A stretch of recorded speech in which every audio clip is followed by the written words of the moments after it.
Okay, let's understand about ratios, meanings, and properties. Now, this term ratio we come across very often in our lives. Okay, whatever you might be doing. So let's say your mother is preparing tea. Okay, and we all know that tea is prepared by using milk and water.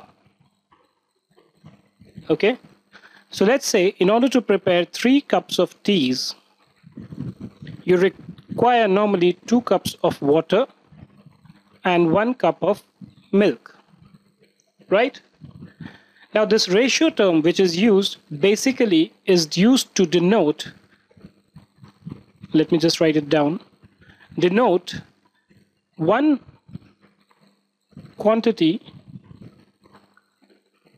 in comparison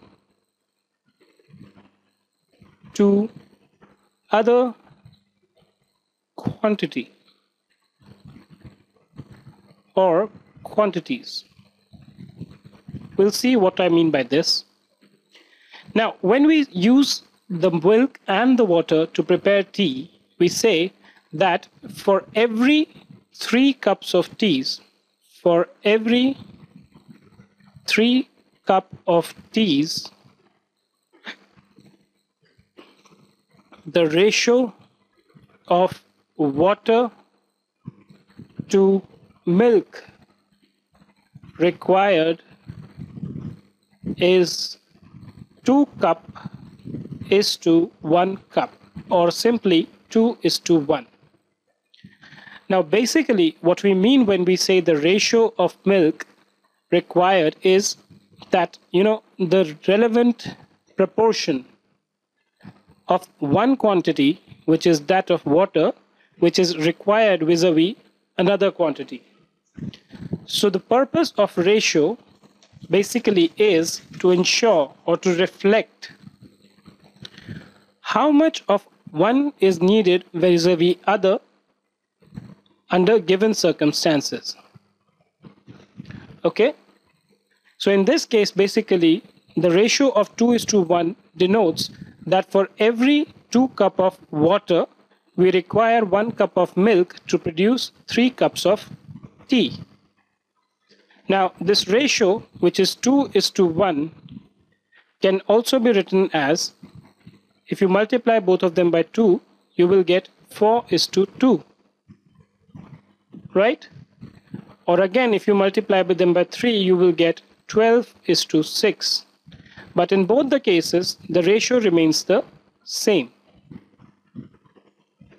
Meaning thereby that if you divide one of them from the other, ultimately you are going to reach at 2 is to 1. Right? So when you say the ratio of water to milk, you write it as 2 is to 1. Whereas if you were to write it like milk to water, you would write 1 is to 2. Right? Now, there are certain things when you compute the ratios which are important. The first thing is that the comparison has to be of same units. What does this mean? Now, in this case, what I am comparing is 2 cups of water with 2 cups of milk.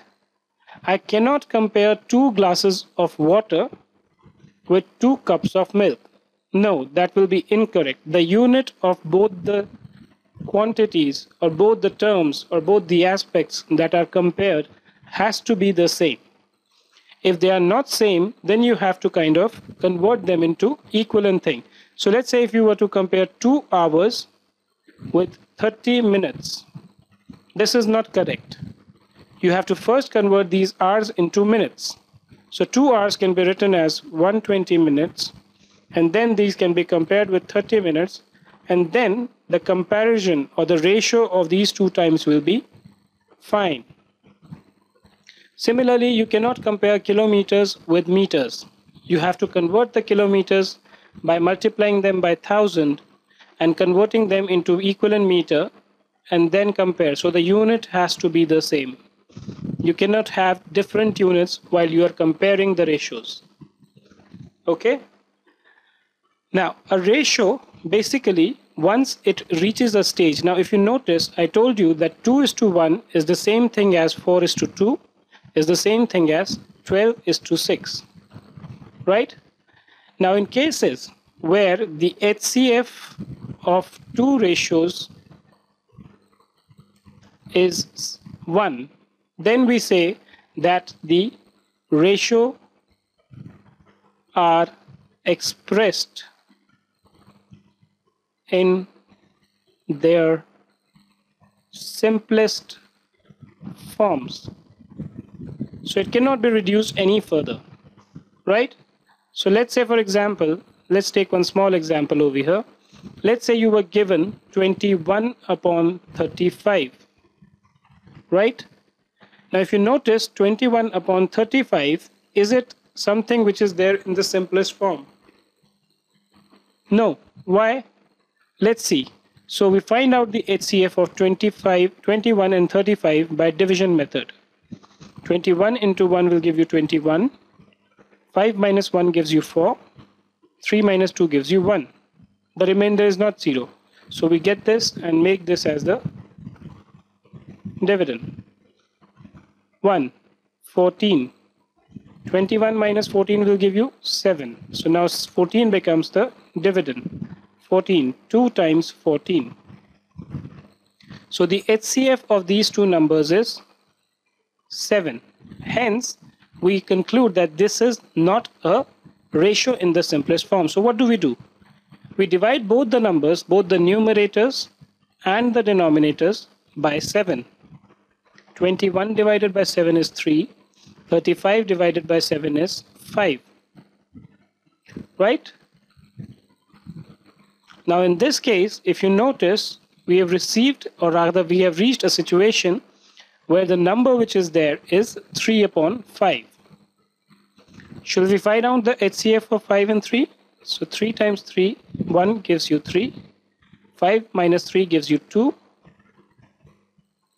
We get 3 here. 1, 2, 1, 2, 2. Hence the HCF is 1. So given that the HCF is 1, we say that the ratio has been expressed in its simplest form. Okay? Similarly, let me take another example. I think, probably we can take another example over here. Let us say in a class of 10th, there are 60 students. Okay? And out of these 60 students, 36 are boys. And balance are girls. So suppose I were to ask you, what is the ratio of boys and girls? Now out of 60 students, the boys are 36. Hence, the girls are how many? 60 minus 36, or 24. Right? So if I were to ask you the ratio of boys to girls, what do you write? You say the ratio is 36:60. Okay? Now what does this mean? This means that for total number, sorry, it's not 60. This is 24. Right? Or if you were to reduce this into the simplest form, we can also write this as 36 divided by 24. Let's divide both the numbers by 4. So 36 divided by 4 will give you 9. 24 divided by 4 will give you 6. Or you can actually, instead of 4, you can also divide them by 12. So 36 divided by 12 will give you 3. 24 divided by 12 will give you 2. So 36 is to 4 can also be written as 3 is to 2. Now first let us understand what does this 3 is to 2 denote.